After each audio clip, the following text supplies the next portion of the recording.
3 days before her wedding, a friend whispered a name Evelyn had never heard before, and suddenly the man she loved looked like a stranger.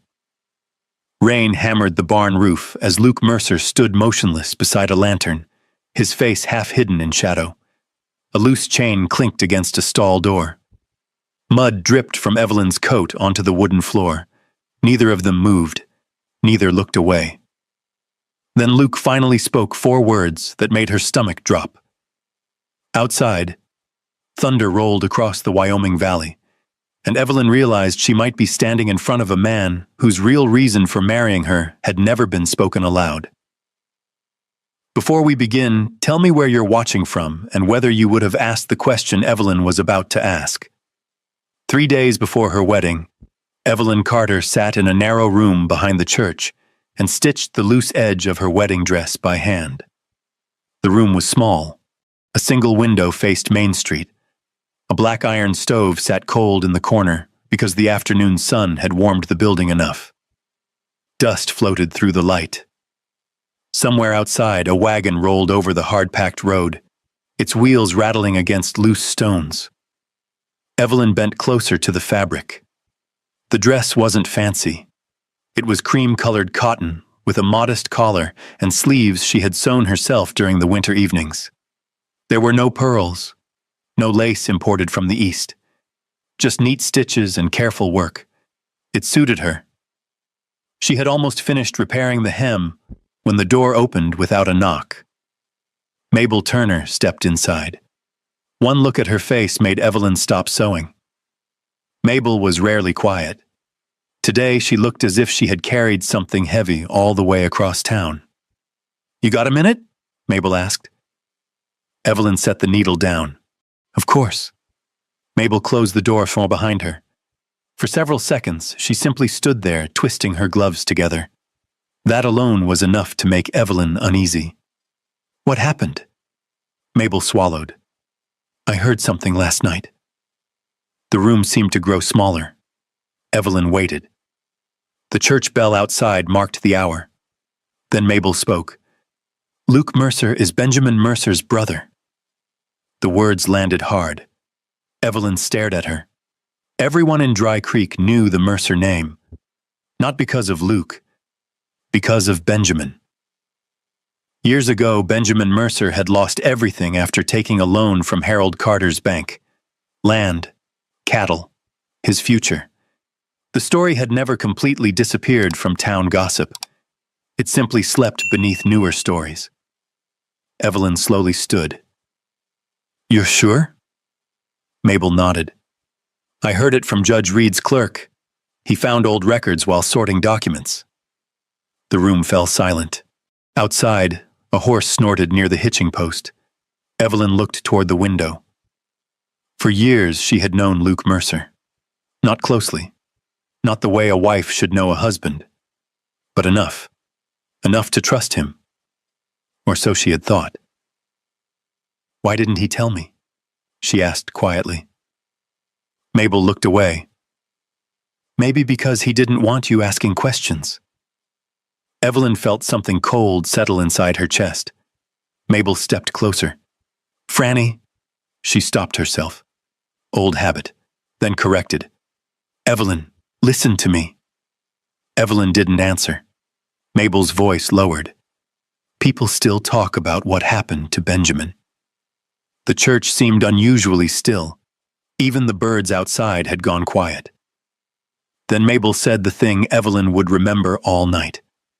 The thing she would hear every time she closed her eyes. "What if he's marrying you to take back what his family lost?" The words hung in the room, heavy, unmoving. Evelyn looked down at the unfinished dress in her hands. 3 days. Only 3 days remained before she would stand beside Luke Mercer and promise him the rest of her life. 3 days. And suddenly she realized there were things she didn't know. Important things. Dangerous things. Mabel touched her arm gently. "I'm not saying it's true. But what if it is?" Neither woman spoke for a long moment. Finally, Mabel gathered her gloves. I just thought you deserved to know." After she left, Evelyn remained alone beside the window. The afternoon sun had begun sliding lower toward the western hills. Shadows stretched across Dry Creek. The town looked exactly as it always had. The mercantile, the barber shop, the hotel with its faded sign.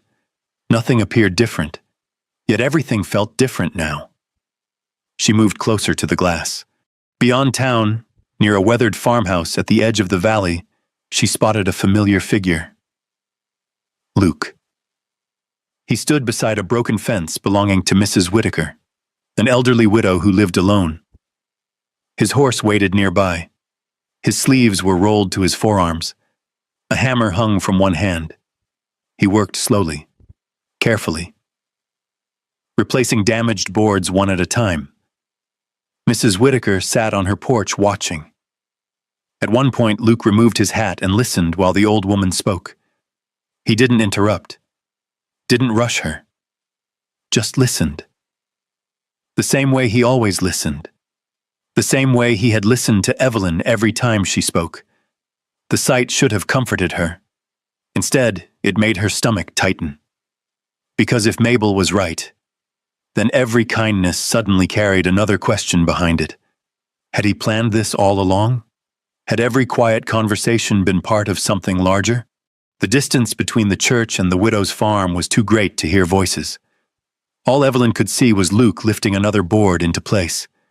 Calm, steady, patient.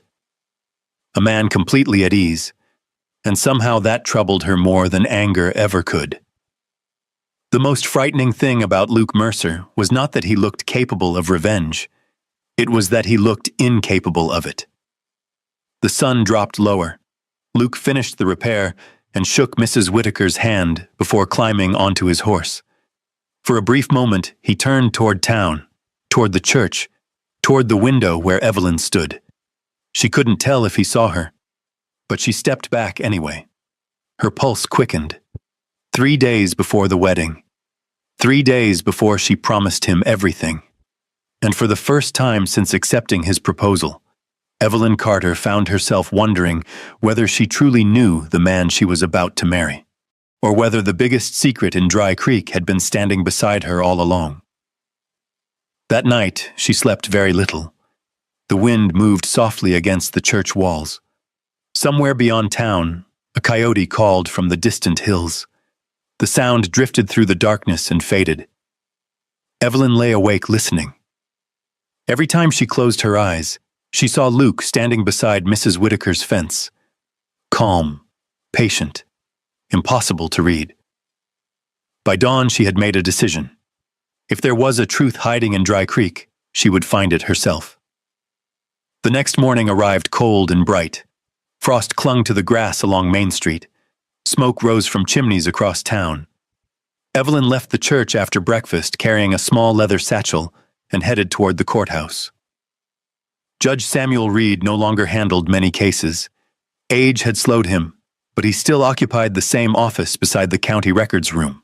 The old building smelled of dust, paper, and lamp oil.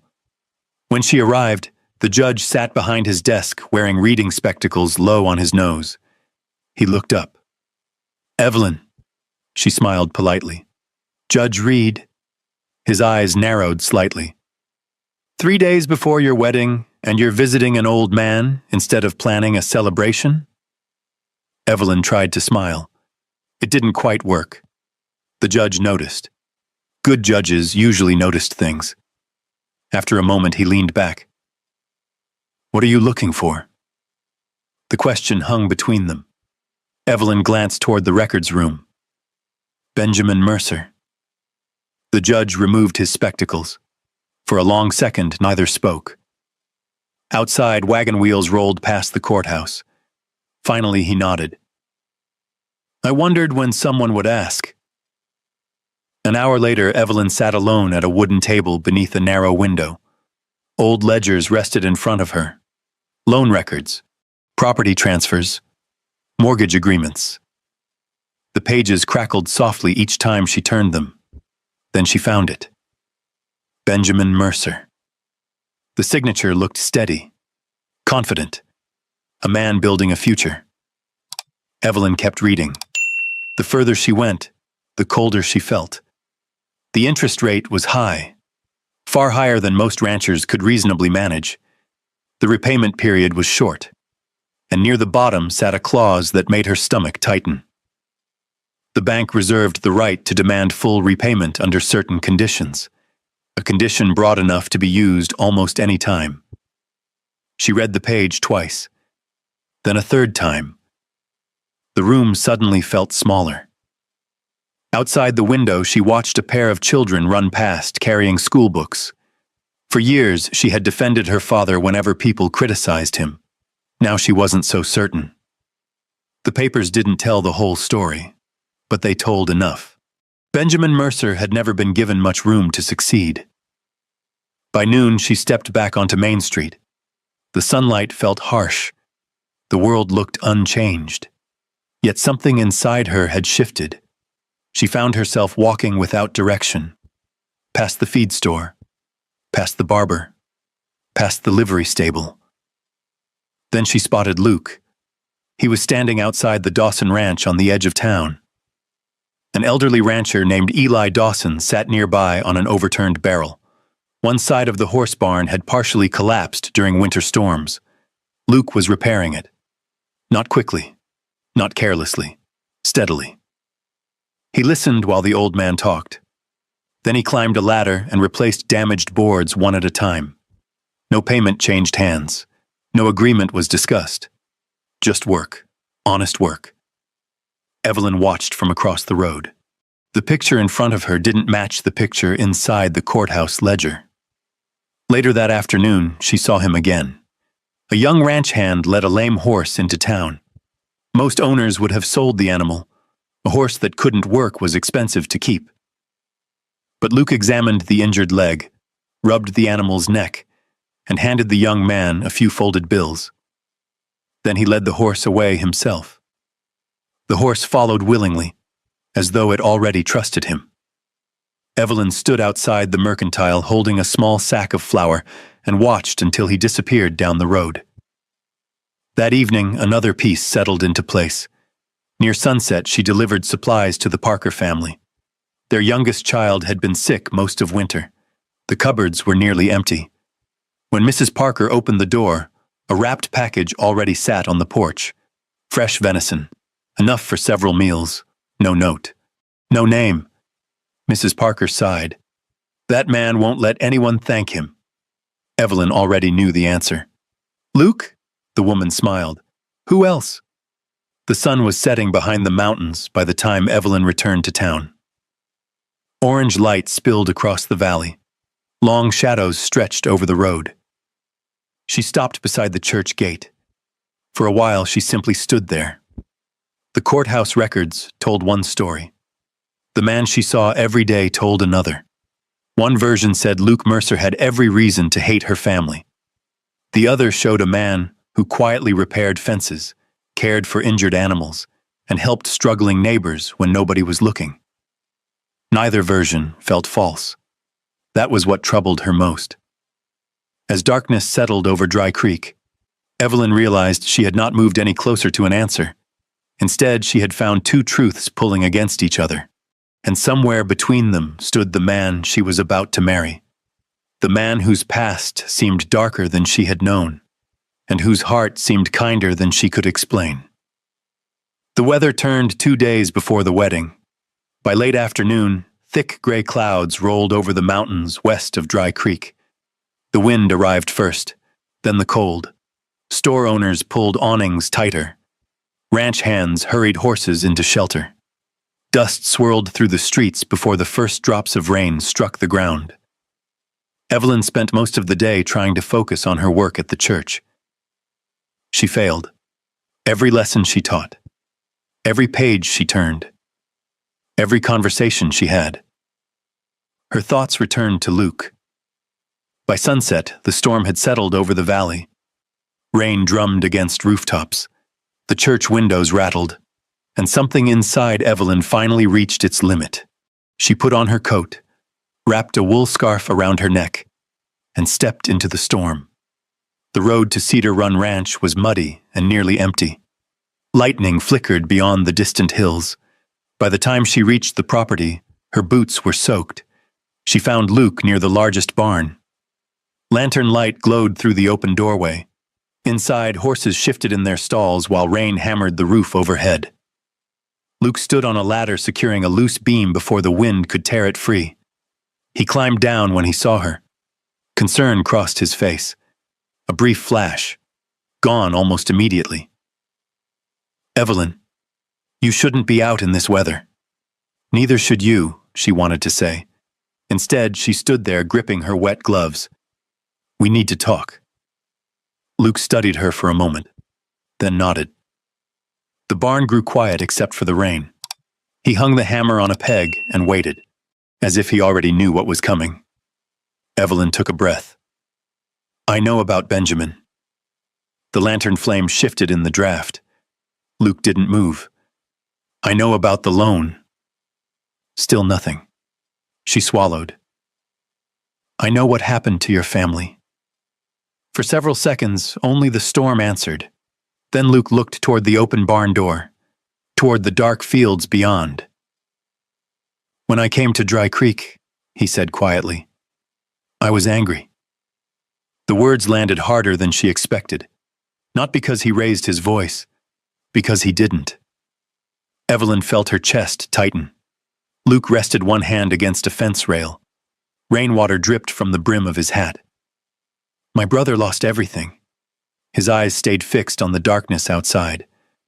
The land, the cattle, the future he'd spent years building. Evelyn said nothing. Luke rarely talked about himself. Now every word seemed difficult. "I spent a long time looking for someone to blame." The horses shifted softly behind them. "I found your father's name on the papers." Evelyn looked down at her gloves. Part of her wished she had never come. Part of her needed to hear every word. Luke continued. "When I arrived here 4 years ago, I told myself I only wanted answers." A pause, then another. The storm seemed to lean closer. Finally, he spoke again. That wasn't entirely true. Evelyn slowly lifted her eyes. Luke met her gaze. For the first time since she'd known him, there was no wall between them, only honesty. "I thought about making Harold Carter lose what mattered to him." The barn suddenly felt colder. The fear she'd carried for days stood directly in front of her now. Real, undeniable. Luke had come to Dry Creek carrying revenge. Not rumor, not gossip. Truth. Evelyn's throat tightened. "And me?" she asked softly. The question barely rose above the sound of rain.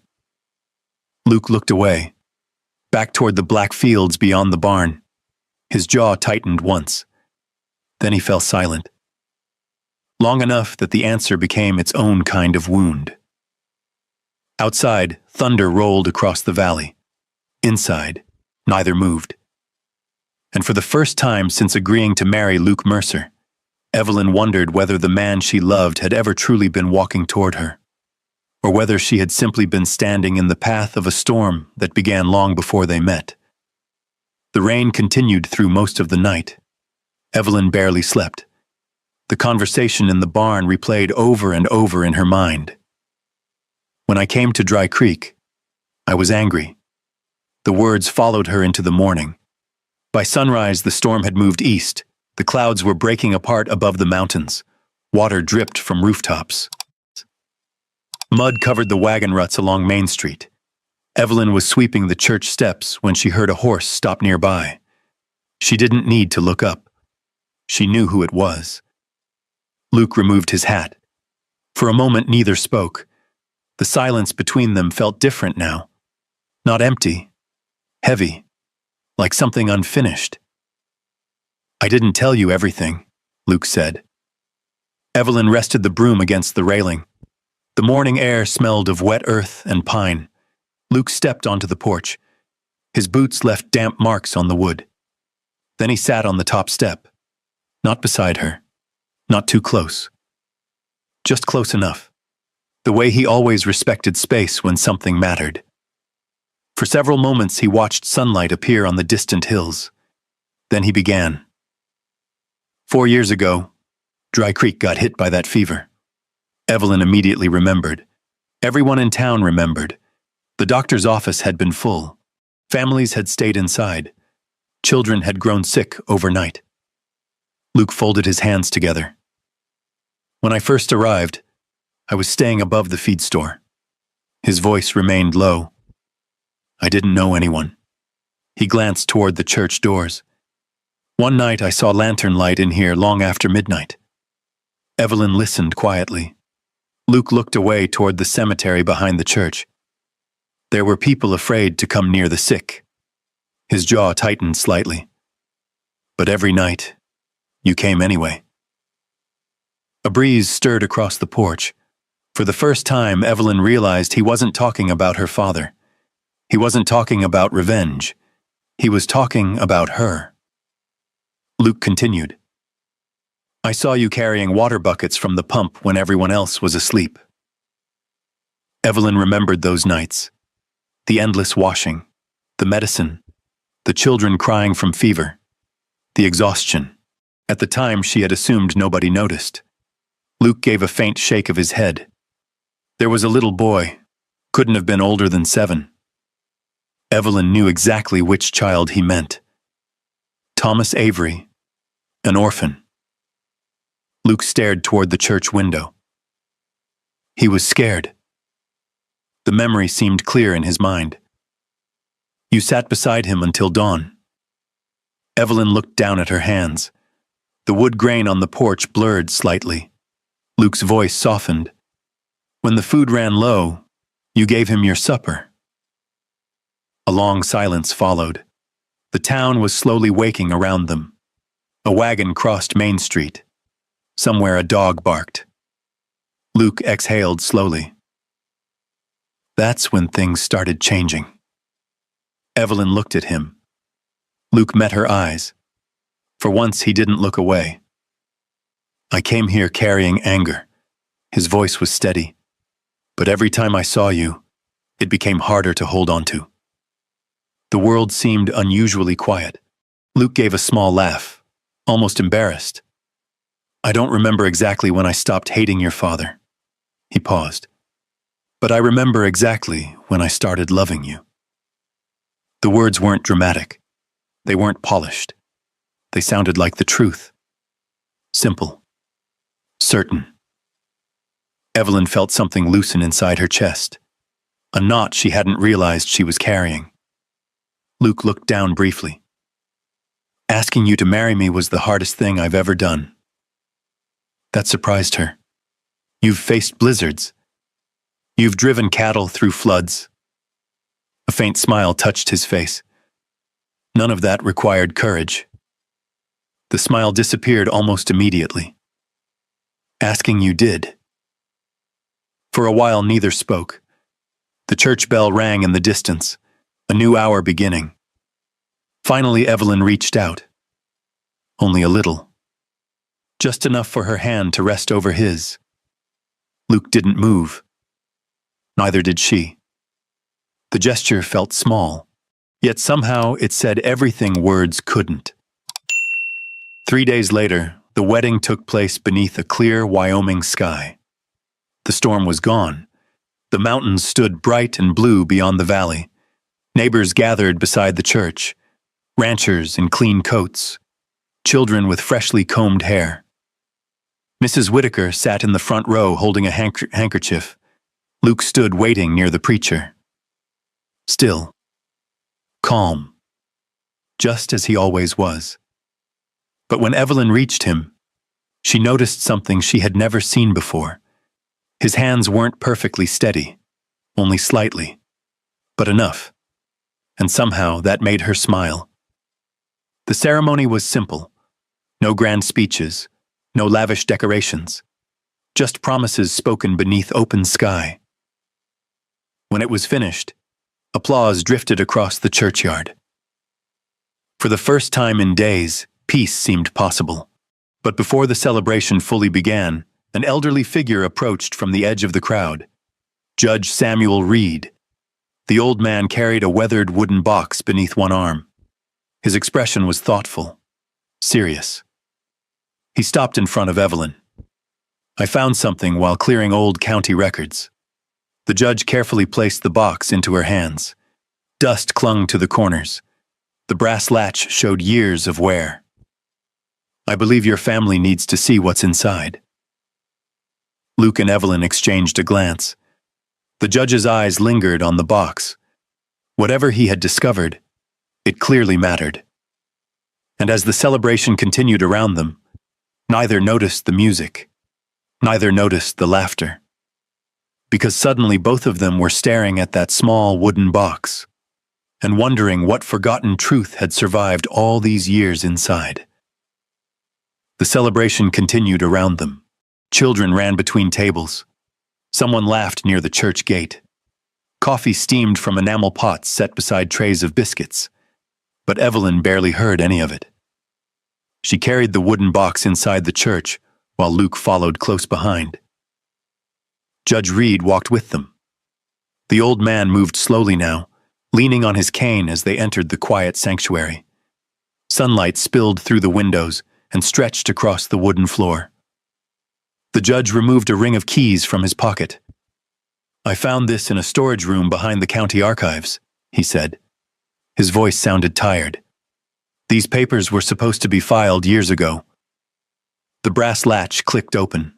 Inside sat bundles of letters, contracts, receipts, and legal filings tied together with faded string. Dust rose as Luke lifted the first stack. For the next 2 hours, they read, and little by little, the story they thought they knew began to change. The name appeared again and again. Otis Blackwell, a wealthy land speculator, a man who had owned property throughout the valley years before, a man few people talked about anymore. Evelyn unfolded a letter written in Benjamin Mercer's hand. Luke stood beside her, reading over her shoulder. The letter mentioned altered figures, missing information, pressure to sign documents quickly. Another document revealed something worse. Otis Blackwell had quietly manipulated several transactions connected to Benjamin's loan. The numbers presented to Harold Carter had not matched the actual agreements being arranged behind the scenes.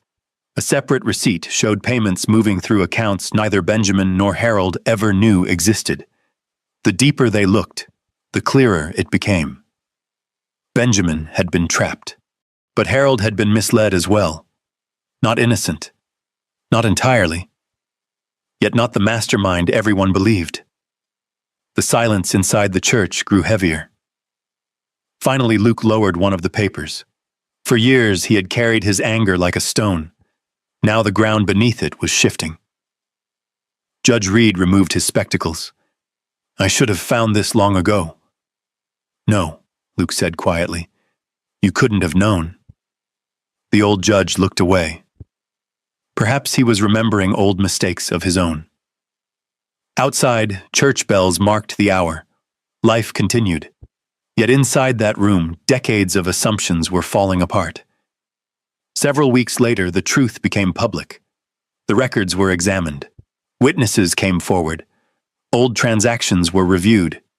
People throughout Dry Creek gathered in the courthouse to hear the findings. No shouting, no spectacle, just facts. One after another. When it was finished, the town understood what had happened. Otis Blackwell had profited while two families blamed each other. Benjamin Mercer had lost far more than land. Harold Carter had allowed unfair terms and made harsh decisions, but the larger deception had never been his alone.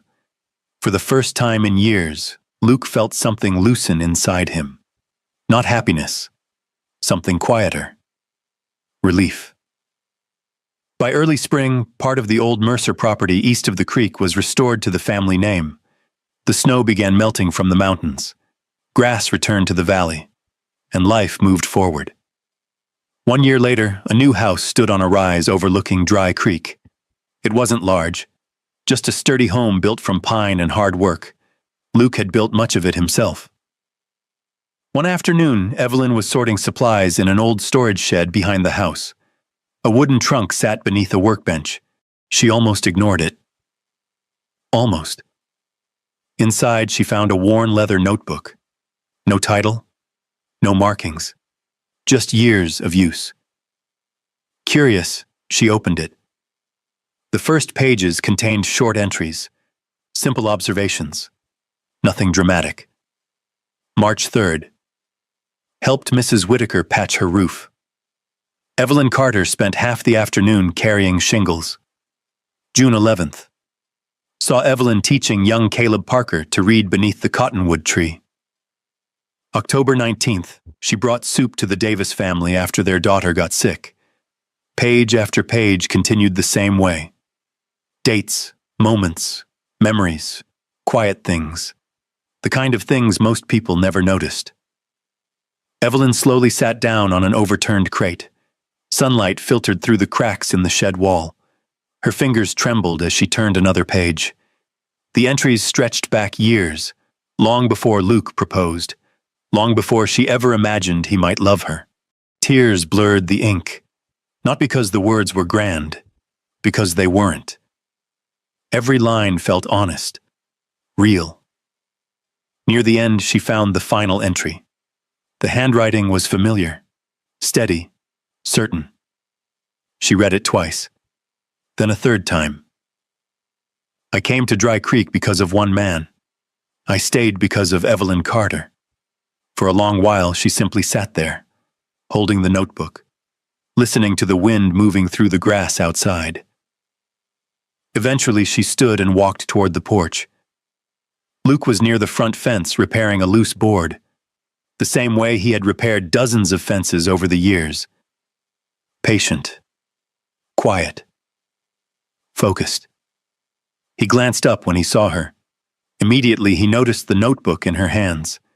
A faint look crossed his face, almost embarrassment. Almost. Evelyn smiled. No words were necessary. The mountains stood blue against the horizon. The valley stretched wide beneath the afternoon sun.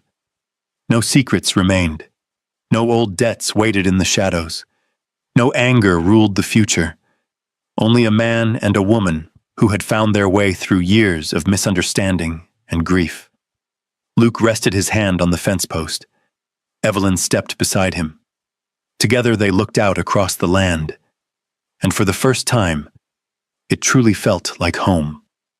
The evening light stretched across the valley, turning the grass gold and painting long shadows beneath the fence posts. Somewhere in the distance, a horse moved through the pasture, and the wind carried the familiar scent of pine, earth, and wood smoke. Maybe that's what stayed with me most about Luke and Evelyn's story. Not the secrets, not the old mistakes, not even the years of anger that almost shaped both of their futures. What stayed with me was the quiet truth that some people enter our lives carrying wounds we cannot see. And sometimes, the bravest thing a person can do is choose not to pass that pain on to someone else. Imagine standing where Evelyn stood, learning that the person you love once had every reason to hate your family. Imagine standing where Luke stood, holding on to hurt for years, only to discover that love was asking you to become someone better than your anger. Most of us will face a moment like that in one form or another. A moment when we must decide whether the past gets the final word, or whether healing does. If this story touched you, I'd love to know where you're watching from, and what part of Luke and Evelyn's journey stayed with you the most. And if you enjoy stories about second chances, enduring love, quiet courage, and the people who find their way back to one another, I hope you'll join us again. There are still many heartfelt stories waiting beyond the next trail, and I'd be honored to share them with you when you're ready.